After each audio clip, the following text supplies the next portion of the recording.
Finally আজকে এসে পৌঁছেছি রামনগরী সরোজনী ঘাট। আমার মুখস্থ মানে ভালো করে উচ্চারণও হয় না।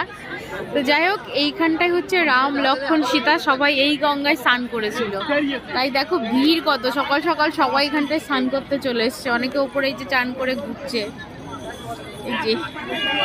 কিন্তু আমি স্নান করেই এসছি, কারণ আমার এত ঠান্ডা লেগে গেছে, যার জন্য এখানে চান করার রিস্কটা নিলাম না।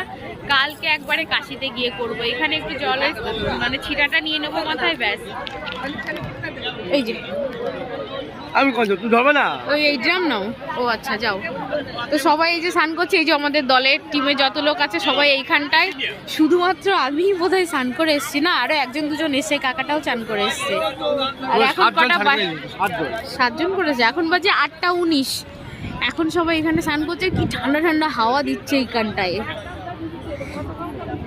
তো চলো, ওদের স্নান করা হয়ে গেলে এখান থেকে আমরা যাবো রাম মন্দিরে।